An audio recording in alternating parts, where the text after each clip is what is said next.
5 reasons जिसकी वजह से हमारी जो वर्ल्ड कप विनिंग टीम है वो अब एक भी मैच जीतने के लिए तरस गई है। पहला, शॉर्ट बॉल हम बिल्कुल नहीं खेल पाते। दूसरा, हम कंडीशंस को बिल्कुल नहीं पढ़ पा रहे हैं वहाँ की। तीसरा, इंग्लैंड की कैप्टनसी, देखिए कुछ भी कहें उन्होंने कैप्टनसी बहुत अच्छी करी। चौथा, जो हमारी बहुत ही घटिया बॉलिंग है। पांचवा, ट्रांजिशन जो हमने तो बिल्कुल नहीं मांगा था। तो इन सब पे डिटेल में बात करते हैं। पहला तो शॉर्ट बॉल बिल्कुल ना खेल पाना। देखिए, ईशान किशन भी शॉर्ट बॉल पे आउट हुए लगातार दूसरी बार, और वैभव सूर्यवंशी का भी अभी हमें पता पड़ गया उनसे शॉर्ट बॉल नहीं खेली जाती। और जोफ्रा आर्चर को तो बहुत अच्छे से पता है, वो नेट्स में उनको बॉलिंग करते थे। तो ये जो शॉर्ट बॉल की दिक्कत है ना, ये हमें बहुत ज़्यादा परेशान कर रही है। और अगर आप इनके बाद भी देखेंगे ना, श्रेयस अय्यर और शिवम दुबे भी जब बैटिंग कर रहे थे तो उनसे भी शॉर्ट बॉल नहीं खेली जा रही थी। वो ज़्यादा से ज़्यादा क्या कर रहे थे, शॉर्ट बॉल पे सिंगल ले रहे थे।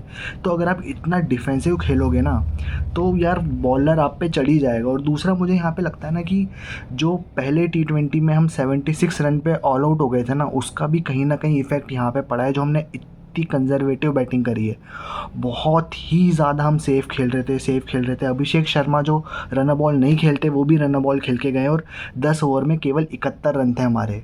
तो उसका भी कहीं ना कहीं इफेक्ट हुआ है इस पर। दूसरा मैं बोलूँ ना, मैं इस पूरी बैटिंग लाइनअप को आप देखोगे ना, मैं हर एक बैट्समैन की आपको वीकनेस बता सकता हूँ। पहला तो अभिषेक शर्मा, देखिए वर्ल्ड कप में भी वो शुरू में जो अपनी ऑफ स्पिन है उसको नहीं खेल पाते, ये सबको पता है। इसलिए संजू सैमसन को लाया गया था ताकि शुरू में ऑफ स्पिनर ना आ पाए। दूसरा, ईशान किशन जिनसे शॉर्ट बॉल नहीं खेली जाती, वो हमने देख लिया।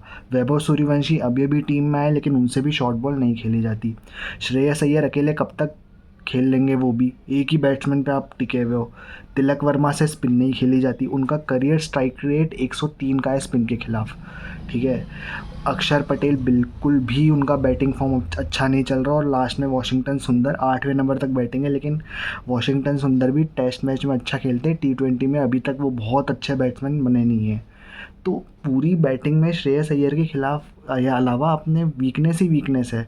तो कहाँ से आप बहुत अच्छी बैटिंग कर पाओगे। दूसरा रीज़न, हम कंडीशंस को बिल्कुल नहीं पढ़ पा रहे। देखिए, IPL में बैटिंग कर करके ना हमारी आदत ख़राब हो गई है। हमें चाहिए हाईवे कि भैया हमें तो रोड पे बैटिंग कराओ, हम दह दमादम 200-250 मारेंगे। यार ऐसे इंटरनेशनल क्रिकेट नहीं चलता। वहाँ पे उन्होंने अब हमारे साथ क्या हो रहा है, जरा सी बॉल अटकती है हम नहीं खेल पाते। पिच में ज़रा सा बाउंस होता है हम नहीं खेल पाते। ज़रा सी भी कुछ मूवमेंट होता है हम नहीं खेल पाते। और यही हो रहा है। इंग्लैंड अब हमें पाटा पिच तो देगा नहीं ना, उन्हें भी सीरीज़ जीतनी है। और यही हो रहा है इंग्लैंड में तो हम हारे ही, चलो कोई बात नहीं, इंग्लैंड से हारे, हम आयरलैंड से 2-0 से हारे। और मुझे लग रहा है जिस तरह से ये लोग खेल रहे हैं, जिस तरह से हमारी बैटिंग फॉर्म है, हम जिम्बाब्वे से भी सीरीज़ हार गए, गारंटीड है ये। और सुधांशु कोटक जी जो बैटिंग कोच है वो कर क्या रहे हैं, जब पता है इतनी वीकनेस है, सबकी वीकनेस आपको पता है, तो उस पर काम क्यों नहीं हो रहा है। खैर, तीसरा रीज़न, इंग्लैंड की कैप्टनसी। देखो, हम मैच हार गए लेकिन we have to give credit to Harry Brook. जो कैप्टनसी उन्होंने करी ना, बहुत ही शानदार कैप्टनसी उन्होंने करी है। मैं एग्जांपल देता हूँ आपको। जो शिवम दुबे की बैटिंग छठे ओवर में आई थी, 6.4 एग्जैक्टली, ठीक है। आदिल रशीद बॉलिंग कर रहे थे उस टाइम पे, ठीक है। हैरी ब्रूक ने क्या किया, अगला ही ओवर जोफ्रा आर्चर को दे दिया, उसके अगला ओवर सैम करन को, और उसके अगला ओवर जॉश टंग को। तो शुरू के 10 ओवर में ही उन्होंने जो अपने 2 प्रीमियम फास्ट बॉलर्स थे, जॉश टंग और जोफ्रा आर्चर, उनके 3-3 ओवर डलवा दिए। अब सबको पता है कि शिवम दुबे स्पिन बॉलिंग अच्छा खेलते हैं, लेकिन फिर भी अपने 2 प्रीमियम फास्ट बॉलर के 3-3 ओवर शुरू के 10 ओवर में ही करा देना, ये बहुत ही एग्रेसिव कैप्टनसी थी। क्योंकि अगर कुछ भी होता तो डेथ ओवर्स के लिए आपके पास बॉलिंग नहीं थी फिर, क्योंकि 3-3 ओवर तो उन्होंने शुरू के 10 ओवर में डाल दिए। लेकिन हैरी ब्रूक ने ऐसा नहीं किया, उन्होंने बहुत ही एग्रेसिव कैप्टनसी करी। यहाँ तक कि जो उनकी फील्डिंग थी ना, जहाँ जो उन्होंने फील्ड सेट करा था, वो भी बहुत एग्रेसिव फील्ड सेट करा था उन्होंने, और इसका क्रेडिट तो उनको जाना चाहिए। चौथा रीज़न, हमारी बहुत ही घटिया बॉलिंग, स्पेशली हमारी स्पिन बॉलिंग तो बहुत ही बेकार है।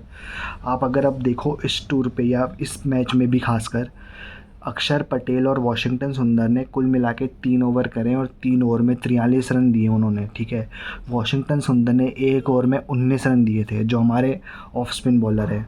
और जो उनके ऑफ स्पिन बॉलर हैं जो कि एज अ पार्ट टाइमर है वैसे तो विल जैक्स, उन्होंने 4 ओवर में केवल 28 रन दिए और 1 विकेट लिया। तो यार अब हमारे वाशिंगटन सुंदर क्या विल जैक्स से भी ख़राब बॉलर है क्या? मानता हूँ विल जैक्स पार्ट टाइमर है, लेकिन लेफ्ट हैंडर्स को बहुत अच्छी बॉलिंग करते हैं, राइट हैंडर्स को उतनी अच्छी बॉलिंग नहीं कर पाते वो। लेकिन हमारे पास तो लेफ्ट हैंडर ही लेफ्ट हैंडर है, केवल एक राइट हैंडर है श्रेयस अय्यर, और कोई राइट हैंडर नहीं है हमारी पूरी बैटिंग लाइनअप में। तो बॉलिंग भी बहुत बेकार चल रही है। और मॉर्ने मॉर्कल जो बॉलिंग कोच है वो क्या कर रहे हैं, हमारे हमारे पास तो स्पिन का बॉलिंग कोच भी है, वो क्या कर रहे हैं? क्यों इतनी बेकार बॉलिंग हो रही है हमारी? Last but not the least, और ये एक बहुत ही मेजर रीज़न है जो हम इतना हार रहे हैं, वो है ट्रांजिशन, जिसको किसी ने नहीं मांगा था। किसी ने नहीं बोला था भैया ट्रांजिशन करो, किसी ने नहीं बोला था सूर्य कुमार यादव को कैप्टनसी से हटाओ। यार हम वर्ल्ड कप जीत के आए थे, कोई ग्रुप स्टेज से बाहर नहीं हुए थे कि आपने सूर्य कुमार यादव को भैया आते ही हटा दिया कि चलो आईपीएल ख़त्म हुआ अब इनको हटा दो। यार एक ट्रांजिशन का भी ना एक प्रोसेस होता है, एक तरीका होता है ट्रांजिशन करने का। आपको क्या करना था, आपको सूर्य कुमार यादव को ही कैप्टन रहने देना था, आपको श्रेयस अय्यर को एज अ प्लेयर लाना था। फिर आप श्रेयस अय्यर को प्लेइंग 11 में खिलाते और धीरे धीरे ट्रांजिशन करते, धीरे धीरे सूर्य कुमार यादव फिर श्रेयस अय्यर को कैप्टनसी देते। लेकिन नहीं, आपने तो भैया आते ही सूर्य कुमार यादव को ऐसे हटाया जैसे पता नहीं क्या चल रहा है। और सूर्य कुमार यादव को आपने हटाया तो भाई संजू सैमसन को क्यों हटा दिया? और संजू सैमसन को आपने हटाया भी, तो तिलक वर्मा क्या कर रहे हैं यार बैटिंग में? तिलक वर्मा की जगह कभी भी रजत पाटीदार आ सकते हैं और इनसे बहुत अच्छा खेल सकते हैं। लेकिन नहीं, हमें तो ट्रांजिशन करना है। अब आईपीएल कोटा भी चलाना है, जो प्रभसिमरन सिंह आ गए जिम्बाब्वे टूर में संजू सैमसन की तरह। तो ये ट्रांजिशन किसी ने नहीं मांगा, तो जो ज़बरदस्ती हम पे थोप दिया, ज़बरदस्ती टीम पे थोप दिया।